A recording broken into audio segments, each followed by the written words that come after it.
우리의 나침판이 되게 하여 주옵소서.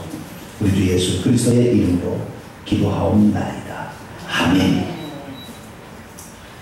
이 시간에는 요한복음 강의 35번째 시간으로서 빈 무덤과 사망을 이기신 예수님이란 제목으로 함께 말씀의 은혜를 나누기 원합니다. 예수 그리스도께서 이 세상에 오신 목적은 양으로 생명을 얻게 하고 더 풍성히 얻게 하려 함이라. 할렐루야. 요한복음 10장 10절에 약속하고 있고요. 내가 온 것은 많은 사람의 대속물로 내 목숨을 주려 함이라. 마가복음 10장 45절에 그렇게 말씀하고 있고요. 하나님께서 독생자를 이 세상에 보내시고 그를 믿는 자마다 멸망치 않고 영생을 얻게 하십니다. 요한복음 3장 15절, 3장 16절에 얘기하고 있고요. 인자가 온 것은 마귀의 일을 멸하라 하십니다. 요한일서 3장 8절에도 그렇게 얘기하고 있습니다. 그러니까 예수께서 이 세상에 오신 목적은 크게 우리 인류를 위한, 인간을 위해서 오신 거예요. 아시겠죠? 우리를, 죄를 용서를 하고 그리고 우리에게 영생을 주어서 저 천국에 데려가시기 위해서, 탈출시키기 위해서 이 땅에 오신 거예요. 그런데 이 세상 임금은 누구다? 마귀가 이 세상 임금이에요.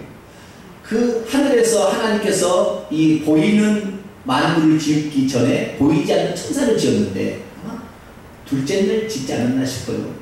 그 천사를 지었는데 그 천사의 가장 마지막 지어진 천사가 루시퍼예요. 루시퍼. 이 루시퍼가 지어진 그날 자기가 교만해져서 타락을 했어요. 자기가 하나님, 내가 이렇게 지혜롭구나. 나같이 지혜로운 자가 어디 있느냐? 나도 왕하도록 하리라. 나도 하나님의 보좌에 내 보좌를 한번 높여보리라. 이렇게 착각을 했어요. 피조물이 돼가지고 창조주의 위치를 점유하려고 했어요. 그래서 타락을 해서 하나님께서 미가엘과 그 천사를 시켜가지고 쫓아버렸어요.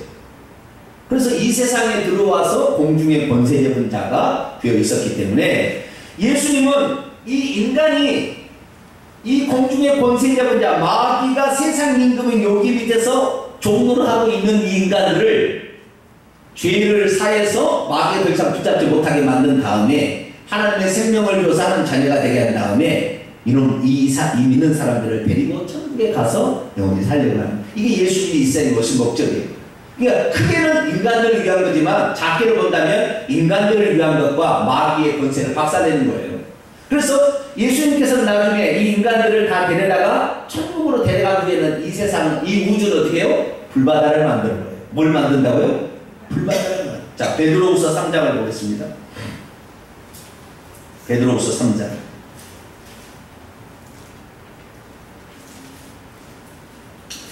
베드로후서 3장 10절부터 13절까지 보겠습니다. 베드로후서 3장 10절로 13절까지 말씀 같이 읽겠습니다. 시작. 10절부터 13절까지 시작. 그러나 주의 날이 도둑같이 오리니 그날에는 하늘이 큰 소리로 떠나가고 물질이 뜨거운 불에 풀어지고 땅과 그 중에 있는 모든 일이 드러나리로다. 이 모든 것이 이렇게 풀어지리니 너희가 어떠한 사람이 되어야 마땅하냐? 거룩한 행실과 경건함으로 하나님의 날이 임하기를 간절히 바라보고 간절히 사모하라. 그날에 하늘이 불에 타서 다 풀어지고 물질이 뜨거운 불에 녹아지려니와 우리는 그의 약속한 대로 의가 있는 곳인 새하늘과 새 땅을 바라보도다. 아멘. 우리가 이 새하늘과 새 땅으로 가게 되면 하나님은 이 세상을 다 불못으로 만들어요. 이것이 지옥이 되는 거예요. 아시겠죠? 그래서 마귀를 처단하고 이 불못에 가두는 일과 그다음 우리를 구원하는 일, 죄의 사함을 받게 하고 구원하는 일을 위해서 예수님이 이 세상에 오셨어요. 그래서 가장 중요한 일은 그 인간의 죄를 사하는데 그 인간의 죄가 뭘로 산다고? 히브리서 9장 22절에 피 흘림이 없은즉 사함이 없다 이거예요. 그래서 예수 그리스도께서는 하나님이신데 하나님은 영이셔요. 영은 피가 없습니다. 그래서 피 흘리기 위해서 사람이 되어 오셨고 결국에 인간이 되어 오셨다는 측면에서 예수님은 하나님의 아들이라 불려져. 그러니까 아들의 이름으로 이 땅에 오셔서 하나님이 사람이 되어서 십자가에 죽으신 거예요. 이 죽으신 것은 우리의 죄를 속하기 위해서, 깨끗이 씻어내기 위해서 당신의 피를 흘리신 것이죠. 그래서 예수님이 죽으셨어요. 그런데 예수님이 죽으시고 그냥 끝내버려도 별 문제는 없어요. 그렇죠? 별 문제는 없다니까요, 사실은. 예수님 우리 죄를 위해서 죽으신 것이 중요한 것이죠. 그래서 별 문제는 없으나, 그러나 예수님께서 우리 죄를 위해서 죽었는지, 자신의 죄를 지어서 그 죄 때문에 죽었는지 알 수가 없어요. 그렇기 때문에 예수님이 살아나신 이유는 뭐냐? 예수님이 자기의 죄로 죽지 아니하고 우리의 죄를 대신하여 죽었다는 것을 알게 하기 위해서. 그러니까 자기가 살아날 수 있는 것은 죄를 짓는 자는, 로마서 6장 23절, 죄의 싹은 사망이에요. 그래서 죄를 지으면 죽어야 돼. 근데 예수님은 죄를 안 지었는 데는 죽었어요? 그러니까 죄는 사망과 함께 이렇게 형제간이에요. 그래서 죄를 지으면 사망이 와서 그를 먹는 거예요. 그런데 예수님이 죽기를 죽었는데 사망이 와서 먹을 수가 있어요, 없어요? 죄가 없으니까. 이런 사람은 처음이야. 이제는 다 어째 사람이 어떻게 해요? 다 죄 가운데 죽었다 이거야. 사망이 이를 딱 둘러싸려고 할 때에 하나님께서 예수님을 믿는 사람들은 예수의 피로 그의 영혼을 싹 덮어버리니까 죄가 없으니까 하나님이 그 천사로 데려가는 거예요, 그 사람 영혼을. 근데 예수님은 어떤 분이야? 예수님은 최초로 이제 죽은 사람 가운데 죄가 없는 사람이죠. 만약에 예수님이 죄가 있었다면 죽어서 못 살아납니다. 죄를 하나라도 지었다고 한다면. 근데 예수님이 다시 살아났다는 것은 그분의 죄가 없다는 거잖아요. 죄를 안 지었다는 거잖아요. 그렇기 때문에 예수님은 다시 살아났는데, 그럼 무엇 때문에 죽었느냐? 우리의 죄값을 대신해 죽은 거예요. 할렐루야. 자, 로마서 5장을 봅니다. 로마서 5장. 로마서 5장 12절을 먼저 봅니다. 로마서 5장 12절을 먼저 봅니다. 시작. 그러므로 한 사람으로 말미암아 죄가 세상에 들어오고 죄로 말미암아 뭐가 들어왔어요? 사망이 들어왔나니 이와 같이 모든 사람이 죄를 지었으므로 사망이 모든 사람에게 이르렀는데, 8절입니다. 5장 8절 같이 읽습니다. 시작. 우리가 아직 죄인이 되었을 때에 그리스도께서 우리를 위하여 죽으심으로 하나님께서 우리에 대한 자기의 사랑을 확증하셨느니라. 아멘. 우리가 아직 죄인이었을 때 그리스도께서 우리를 대신하여 죽으심으로 우리가 살게 된 거예요. 할렐루야. 네, 그래서 예수 그리스도께서 다시 살아나는 이 사실 자체는 의미가 대단히 큰 거다 이 말이에요. 예수 그리스도께서 살아났으니 우리의 죄는 있어요, 없어요? 얼마나 감사해요. 그죠? 예수님이 못 살아났다면 자기 죄로 죽은 건지 우리를 대신하여 죽은 건지 알 수 없다니까요. 예수님이 살아나신 것은 순전히 우리들을 위함이라 보니까 그렇잖아요. 살아났다는 것을 예수님이 안 보여줘도 관계없으나 일부러 보여줬잖아요. 내가 살아났다고 제자들에게 나타나시고 엠마오로 가는 두 제자에게 나타나시고 이렇게 나타나서 자기 살아났다는 걸 보여준 것은 다 누구를 위하여요? 우리를 위하여. 내가 내 죄 때문에 죽은 게 아니고 너희를 대신해 죽었으니까 나는 죄 없으니까 살아나고 너희들 죄는 살렸다 라는 사실을 알게 하니까 예수 그리스도가 살아났다는 이 사실 자체만으로 모든 믿는 사람의 죄는 다 용서를 받는 겁니다. 할렐루야. 그 사실을 믿지 아니함으로 죄 용서를 못 받는 것이고, 예수 그리스도를 믿어도 다시 죄를 짓는 것에 대해서 회개하지 못함으로 죄 용서를 못 받는 것이지, 예수 그리스도의 죽음의 효능은 모든 인류의 죄를 사하고도 남음있는 효능을 가지고 있습니다. 할렐루야. 그래서 예수 그리스도께서 십자가에 죽으셨는데 죽으신 날이 어떻게요? 금요일 날 돌아가셨어요. 그리고 토요일 날 안식일을 보내신 다음에 일요일 날 이제 해 뜰 무렵에 예수님이 살아나시는 거죠. 그래서 우리나라의 계산하고 이스라엘 나라의 계산이 비슷합니다. 왜냐하면 우리나라는 그렇잖아요. 자, 사람이 돌아가셨는데 그날 밤에 1시에 돌아가시면은 1시에 돌아가는 게 아니라 11시에 돌아가셨다 그러면은 1시간 남겨놓고 하루를 쳐줘요. 그래 안 그래요? 누가 그러려고 그랬나요? 옛날부터 그랬으니까 그랬어요? 누가 그러려고 그랬어요? 이상하죠? 우리나라는 12시야 딱 시간이. 12시를 딱 해가지고 12시 전에 5분 전에 돌아가셔도 하루가 지나가버려요. 그래서 그 다음날 바로 입가다가 그 다음날 이틀 만에 그냥 장례를 치러버려요. 그런데 이렇게 12시 5분 됐다 그러면은 그날 돌아가신 거 이제 3일 가야 돼. 이게 참 희한해요. 그죠? 이스라엘 나라는 시간을 오후 6시를 기준으로 해요. 언제를 기준으로? 오후 6시를 기준으로 해서 하루를 시작하는 거예요. 아시겠죠?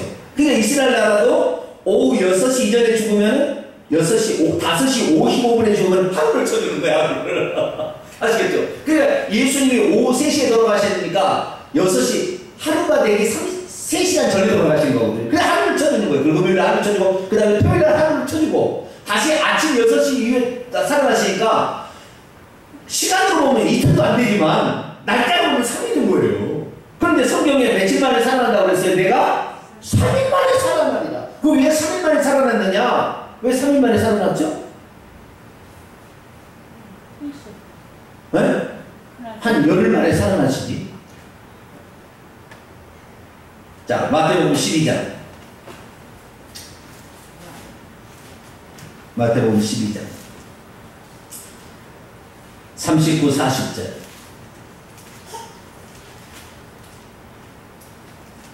예수님이 3일 만에 살아나요? 누가 그랬어요? 예언자가 그렇게 얘기를 한 거예요. 메시아는 죽었다가 3일 만에 살아날 것이다. 예언자가 그런 거예요. 자, 마태복음 12장 39, 40절 있습니다. 시작. 예수께서 대답하여 이르시되 악하고 음란한 세대가 표적을 구하나 선지자의 요나의 표적밖에는 보일 표적이 없느니라. 예수님에게 사람들이 막 표적을 보여달라고 하니까 나는 너에게 공개적으로 보여줄 표적이 하나 있으니 그건 뭐냐? 요나의 표적을 보여주겠다. 요나의 표적이 뭐냐? 40절에 있어요. 시작. 요나가 밤낮 사흘 동안 큰 물고기 뱃속에 있었던 같이 나도 밤낮 사흘 동안 땅속에 있으리라. 아멘. 3일 동안 그래서 구약성경 예언된 대로 이렇게 살아났은 거예요. 그래서 어쨌든 예수님께서 죽고 나서 3일 만에 다시 살아나셨어요.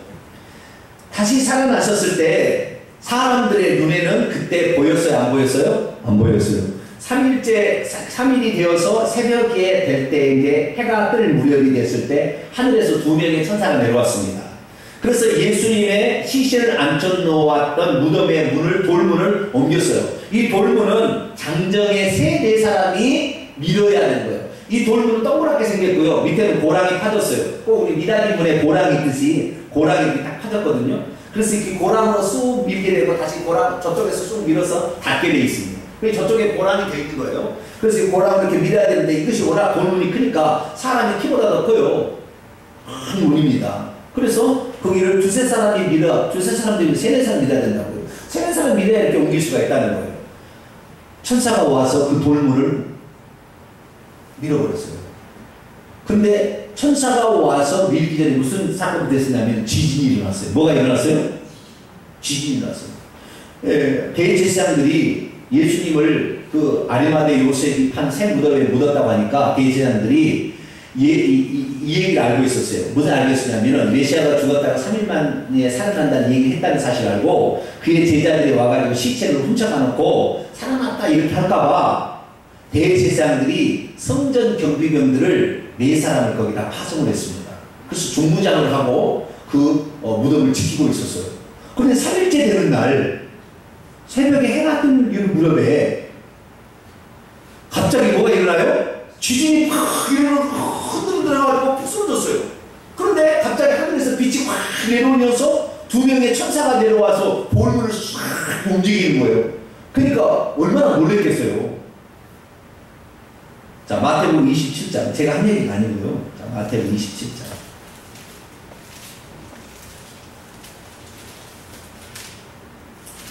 아, 27장이 28장 죄송합니다. 마태복음 28장 1절에서 4절을 보면 안식일이 다 지나고 안식 후 첫날이 되려는 새벽에 막다른 마리아와 다른 마리아가 무덤을 보려고 갔더니 보라 큰 지진이 나며 주의 천사가 하늘로부터 내려와 돌을 굴려내고 그에 앉았는데 그 형상이 번개 같고 그의 옷은 눈같이 하얀 희건을 지키는 그 경비군들이 무서워하여 떨며 죽은 사람같이 되었다가 걸어만 나살이라고 도망쳐버립니다.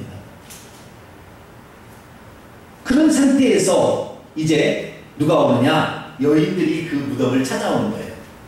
아시겠죠? 여인들이 그 무덤을 찾아오니까 그 무덤 문이 열려 있어요. 자, 오늘 요한복음 20장입니다. 20장 1절. 막달라 마리아가 무덤에 와서 돌이 무덤에서 옮겨진 걸 누가 옮겨놨다고요? 천사들이 옮겨놨어요. 그러니까 막달라 마리아가 예수님이 시체를 발랐는데 안식일 날 시체를 만들면 부정하니까 안식일 지나면 그 일을 하려고 향품을 준비해놨다가 예수님이 시체에 냄새나니까 썩은 냄새나니까 냄새나지 않도록 하기 위해서 향품을 발라드리기 위해서 이렇게 그 무덤으로 찾은 거예요. 막달라 마리아 혼자 왔어요? 다른 여인들도 같이 왔어요? 다른 여인들도 같이 왔어요. 왜냐하면 2절에 보면 시몬 베드로와 예수께서 사랑하시던 그 다른 제자에게 달려가서 말하기를 사람들이 주님을 무덤에서 가져다가 어디에 뒀는지 우리가 알지 못한다. 여인들이 같이 갔는데 야고보의 어머니 마리아, 마가복음 16장 1절에 보면 야고보의 어머니 마리아, 그 다음에 사도 요한의 어머니 살로메가 같이 왔어요. 세 사람이 최소한 같이 왔어요. 같이 왔는데 오면서 뭔 걱정을 했느냐? 누가 돌 무덤을 옮겨줄 수 있을까? 성경 경비부에 부탁하는데 쓸데없는 소리! 그러면 안 되잖아요. 그래서 누가 돌을 옮겨줄까 걱정하며 왔는데 와서 보니까 돌문이 열려져서 또 성전 경비병들도 오고 돌문이 싹 열려지니까 아무도 사람이 없는 거예요. 그러니까 무슨 생각이 들겠어요? 여기 뭔 일이 일어났구나. 뭔 일이 일어났구나. 이거 혹시 예수님을 누가 시체를 가져간 건 아닐까? 뭐 이런 생각이 들 거 아니에요? 그래서 그 장면을 보자마자 막달라 마리아하고 작은 야고보의 어머니 마리아하고 살로메가 이 제자들이 모여있는 마가다락방으로 달려갑니다. 그래서 시몬 베드로와 사도 요한에게 무덤이 열려져 있고 그 안에 이상한 예수님 없는 것 같더라 라는 얘기를 하는 거죠. 그러자 3절에 베드로와 그 다른 제자가 나가서 무덤으로 달려갑니다. 근데 누가 더 걸음이 달려기를 잘한다고요? 사도 요한이 젊어서 훨씬 더 빨리 가놨어요. 그런데 무덤 안에는 안 들어갑니다. 사도 요한이 좀 겁이 있었는지 안 들어갔어요. 그냥 굽으러서 이렇게 내다만 봤더니 예수님이 누웠던 그 무덤 안에 이렇게 시체를 누운 단 같은 게 있잖아요. 시체를 누웠던 단 같은 게 뭔데 그 단에 어떤 상태에 있었냐면 예수님의 시체를 어떻게 쌌다고요? 향품과 몰약과 그 다음에 침향 섞은 것을 바른 다음에 돌돌돌돌돌 이렇게 머리부터 말이죠. 머리는요 수건을 얹었어요. 수건을 아시겠죠? 수건을 이렇게 먼저 말았어요. 수건을 이렇게 머리를 먼저 수건을 만 다음에 그 다음에 세마포를 쌉니다. 머리부터 달달달달달달달달 어디까지? 다리까지 돌돌돌돌 이렇게 말아요. 세마포로 이렇게 딱 만 상태에 있었는데 이 요한이 딱 이렇게 지켜보니까 어떻게 했냐면은 그 세마포가 돌돌돌돌 말아있는 상태에서 그냥 바람이 빠져서 그대로 주저앉는 듯이. 그러니까 몸만 싹 빠져나가고 꼭 누에가 빠져나가고 숨을 들듯이 이렇게 바람 빠지듯이 이렇게 눌려있는 거예요. 이렇게.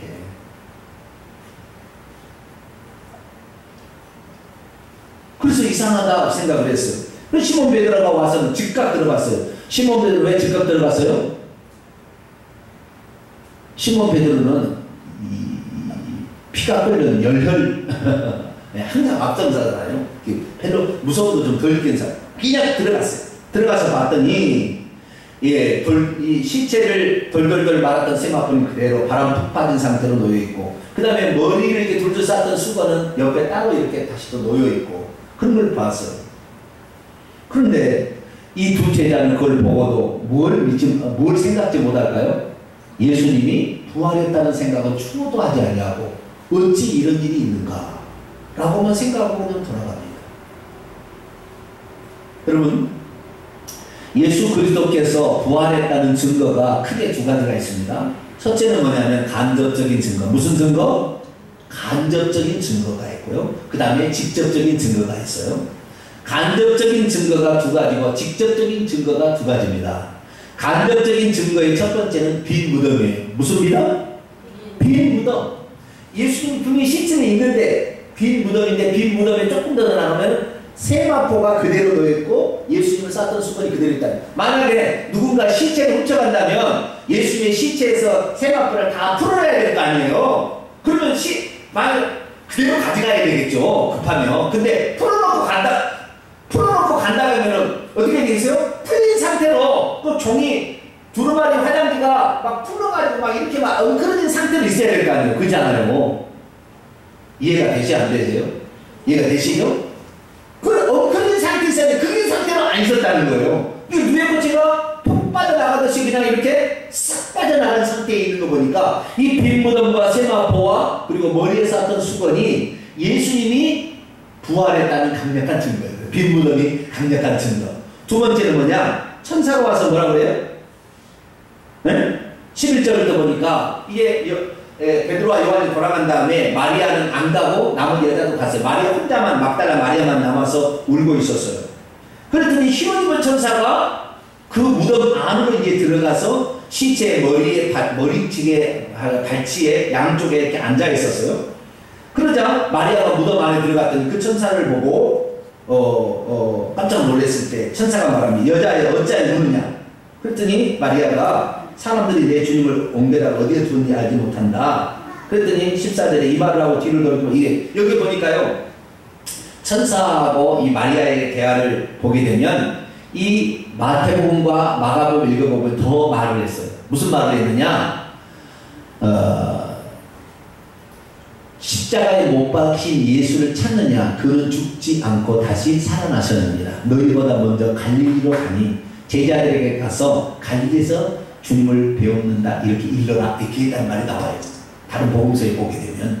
그래서 이때 두 천사의 말이 간접적인 증거예요. 예수님이 살아났다는 천사의 고지가 두 번째 간접적인 증거예요. 그래서 예수님은 죽었다가 3일 만에 살아나신 거예요. 훔쳐간 게 아니에요. 아시겠죠? 훔쳐갔다면 아예 손도치 없어져야지. 아니면 세마포가 놓였다면 풀어야 되니까. 아시겠죠? 풀어야 돼. 이걸 다시 그대로 싼 상태로 놔둘 수가 없어요. 이건 불가능한 거예요. 아시겠죠? 그러니까 예수님의 부활했다는 간접적인 두 가지 증거예요. 직접적인 증거가 뭐냐? 예수님이 직접 나타나서 내가 살아났다고 얘기를 한 거예요. 그럼 나를 만져보라 얘기를 하는 거예요. 아시겠죠? 이게 첫 번째 직접적인 증거고 예수님께서 부활 승천하신 다음에 성령을 우리에게 보내주심으로 나의 또 다른 자기 자신인 성령 하나님이 우리에게 오셨다는 사실을 통하여 예수님의 부활은 확실한 것을 느끼는 거예요. 할렐루야. 그래서 우리가 예수 그리스도를 믿어도 성령이 우리 안에 와 있다는 이 증거들을 우리가 얻는 것이 매우 중요한 거예요. 그리고 더 확실하니까. 이 두 가지 증거가 있는 거예요. 그래서 이 여인이 그 안에서 울고 있는데 갑자기 무덤 안이 어두워져요. 왜 어두워질까요? 무덤 입구를 누가 막고 있는 거예요. 누가 막고 있어요? 예수님이 딱 막고 있는 거예요. 예수님이 그러니까 꼭 이런 장면 있잖아요. 사람이 뭘 막 찾고 있는데 옆에 와서 이렇게 물끄러 누가 쳐다보는 것 같이 깜짝 놀고 누가 이런 장면이에요. 그리고 보니까 인기척을 이렇게 들어보니까 남자가 하나 서 있는 거죠. 그래서 이 막달라 마리아는 예수님이 부활했다는 생각을 초도 생각지 않고 있어요. 그리고 그 남자를 쳐다보면서 말하기를 혹시 이 동산을 지키는 동산직입니까? 그러면 여기에 있는 시체를 어디에다 갖다 놓는지 혹시 아시지 않겠습니까? 그러면서 여기에 시체를 어디에 갖다 놓는지만 내게 알려주신다면 내가 가져가겠습니다. 라고 그분에게 부탁을 하는 거예요. 그 동산직인 줄 알고. 그랬더니 예수님께서 하도 부활을 믿지 않냐니까 뭐라고 그래요? 16절에 마리아야 라고 이름을 불러주십니다. 누구라고 이름을 불러줘요? 마리아야. 그전에 누구라고 했어요? 여인이여 무엇을 찾느냐? 이렇게 물어봤는데 마리아야. 주님은요 우리 각자의 이름을 다 알고 계세요. 다 알고 계세요. 마리아야. 그 말을 딱 들었을 때 주님의 음성인 줄 압니다. 자, 여기서 우리가 알 수 있는 건 뭐냐면 여인은 왜 예수님이 부활했을 때 그 예수님의 부활하신 예수님을 몰라봤을까요? 막달라 마리아는 왜 부활하신 예수님을 몰라봤을까요? 나도 나중에 알게 됐어요. 예수님이 자기를 계시하실 때 알게 됐거든요. 왜 몰라봤을까요?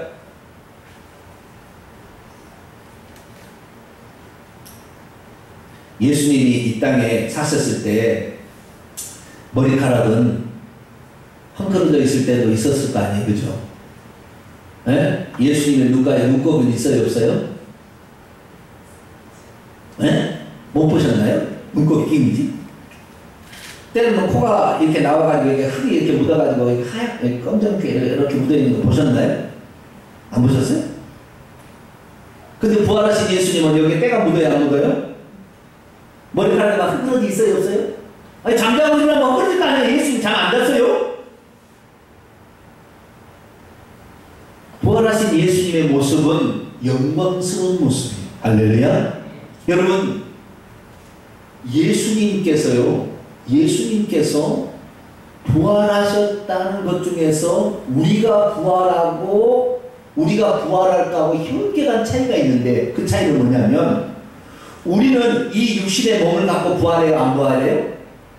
이 육신의 몸을 갖고 부활하지 않습니다. 왜? 우리는 흙에서 왔기 때문에 흙은 이 땅에 두고 영이 천국에 가는데, 그때 영의 새로운 몸, 고린도서 15장 읽어보면 정확히 나옵니다. 영의 몸이 다시 주어져서 영의 몸을 가지고 천국에 들어가는 거예요. 그러니까 우리가 이 세상에서 딱 오늘 날 만약에 죽는다, 그러면 육신은 흙에 왔기 때문에 이 껍데기랑 콩깍지는 놔두고 콩알맹이인 그 영이 부활의 영체를 입고 오늘 부활의 영체를 입고 천국에 들어가는 거예요. 아시겠죠?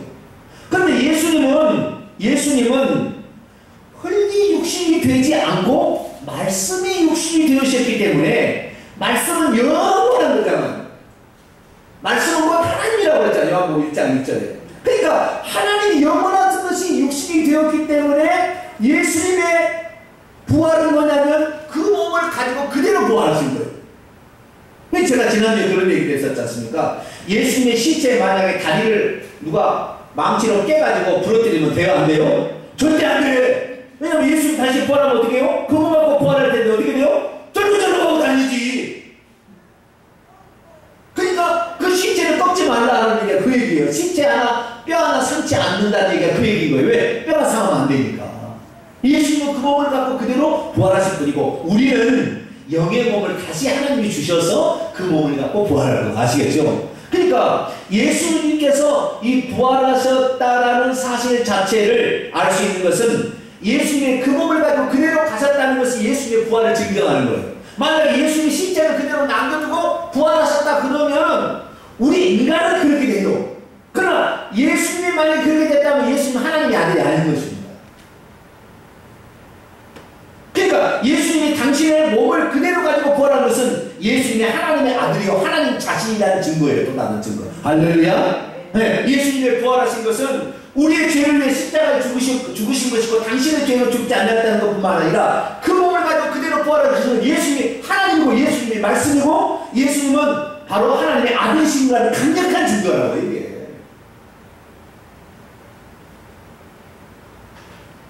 우리는 죽으면은 시체, 우리가 시체 있잖아요. 그걸 보니까 부활했는지 안 부활했는지 우리는 알 수 있어요, 없어요? 몰라.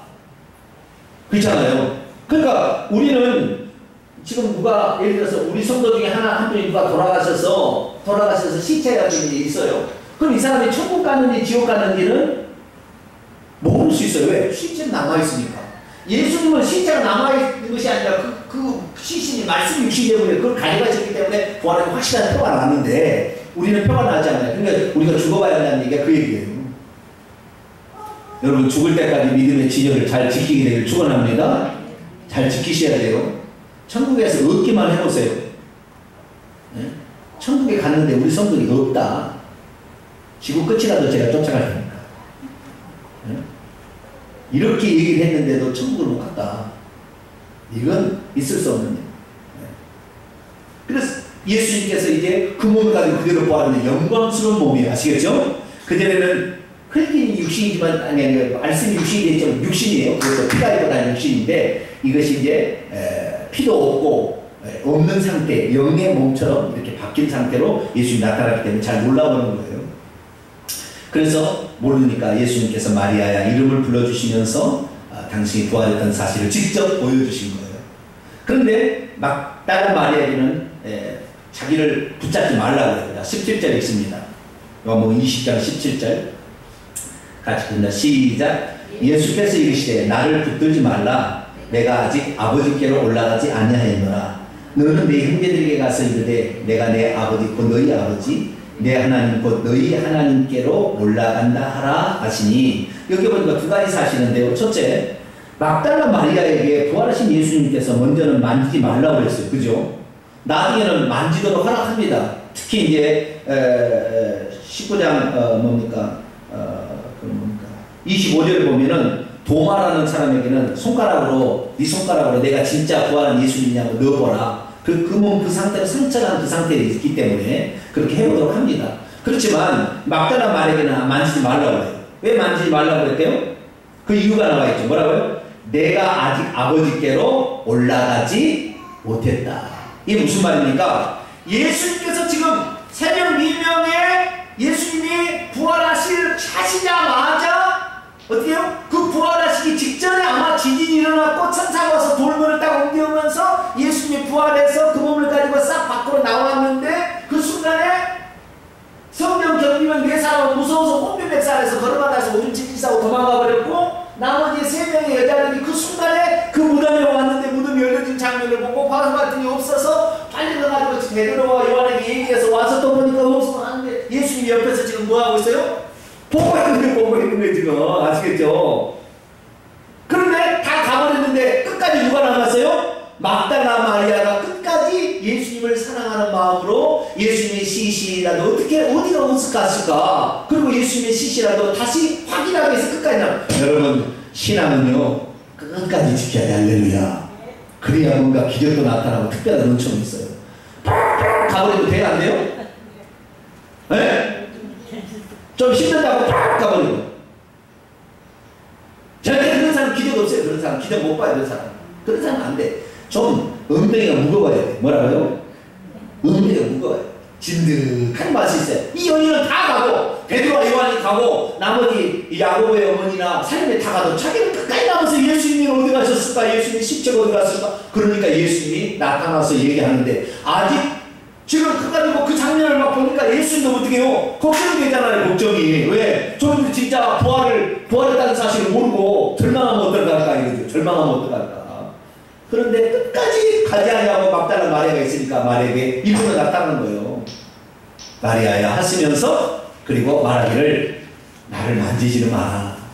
왜? 내가 아버지께 부활의 첫 열매로서 아버지께 기쁨이 돼야 되니까. 자, 레위기 23장을 봅니다. 구약성경 레위기 23장. 창세기 주역 레위기 23장 10절로 11절. 예수님은 절기로 따지면 초실절에 부활하십니다. 6월절에 죽으시고 무교절에 무덤에 묻히시고 3일째 되는 초실절날 부활하시는데, 이 초실절에 어떻게 되느냐? 자, 23장 10절로 11절 같이 읽습니다. 시작. 이스라엘 자손에게 말하이르라. 너희는 내가 너희에게 주는 땅에 들어가서 너희의 곡물을 거둘 때 너희의 곡물의 첫 이삭 한 단을 제사장들에게 가져갈 것이요, 제사장은 너희를 위하여 그 단을 여호와 앞에 기쁘게 받으심이 되도록 흔들되 안식일 이튿날, 부활절 날, 안식일 이튿날에 흔들라. 다시 말해서 예수 그리스도께서는 이 땅에 인간으로서의 시상생애를 마치시고 하늘에 계신 하나님 아버지께 가서 자신의 부활의 첫 열매 있음을 기쁨이 되도록 먼저 보여드리기 위해서, 그래서 만지지 말라 그러면 아직 오더라. 그 다음 저녁 때부터는 만지도록 하십니다. 갔다 와셨기 때문에. 그러나 그 새벽에는 만지지 말라는 거예요. 아시겠죠? 그리고 또한 놀라운 사실은, 너는 너의 형제들에게 가서 내가 내 아버지 곧 너희 아버지 내 하나님 너희 하나님께 올라간다고 얘기를 해라. 이것은 승천을 말하는 것이 아니라 예수님이 부활의 첫 열매로 하나님 앞에 곡식 한 단위 첫 열매를 먼저 익은 곡식을 드려주듯이 하나님께 첫 열매로 바쳐지고 오는 것을 얘기하는데, 이때의 명칭이 중요한 거예요. 하나님은 그전에는 예수님의 아버지였는데 이제는 제자들의 아버지도 된다는 거예요. 다시 말해서 예수님이 이때 부활의 첫 열매가 되면서 부활의 뭐가 되냐면 아들이 되는 거예요. 따라서 예수님은 하나님의 맏아들이 되셨다. 그전에는 무슨 아들이에요? 외아들이었어요. 외아들. 아시죠? 독생자였어요. 하나님의 예수님이 부활하시기 전까지 하나님의 아들은 예수님 혼자였어요. 독생자, 외아들이었는데 예수님이 죽고 나시자마자 부활하시자마자 부활의 첫 열매가 되어서 예수님은 맏아들이 되시고 그 밑에 있는 우리 믿는 사람들은 그의 동생들이 되는 거예요. 아들들이 되어서 이제는 천국의 하나님의 자녀가 되는 겁니다. 할렐루야. 예. 그렇기 때문에 예수님은 이제 맏아들이 되셨다라는 사실을 말해요. 그래서 로마서 8장 29절에도 그로 많은 형제들 중에서 맏아들이 되게 하십니다. 히브리서 1장 6절에도 그가 맏아들을 이끌어 세상에 다시 들어오게 할 것이다. 이렇게 얘기하고 있습니다. 그래서 예수님은 맏아들로 승격되었다는 사실을 알 수가 있어요. 그래서 이제 이 막달라 마리아가 예수님을 만나니 18절입니다. 막달라 마리아가 가서 제자들에게 말하기를 내가 주를 보았다. 우리가 주를 보았다 그래요? 아까는 우리가 갔더니 뭐라고 그랬더니 이제는 뭐요? 내가 주님을 만났다. 여러분 주님을 만나야 증인이 되는 거예요. 내가 주님을 만났다, 보았다 하고 주께서 자기에 나타나서 말씀하신 것을 일러주었다 라고 말하고 있습니다. 결론입니다. 예수 그리스도의 부활은 간접적인 증거와 직접적인 증거가 있으니 간접적으로는 빈 무덤 세마포, 이것이 바로 간접적인 첫 번째 증거예요. 천사들의 고지가 두 번째 증거였어요. 그러니까 직접적인 증거는 예수 그리스도께서 부활하심을 50일 동안 부활하셨다는 것을 나타났다 안 보였다 나타났다 안 보였다를 계속 반복합니다.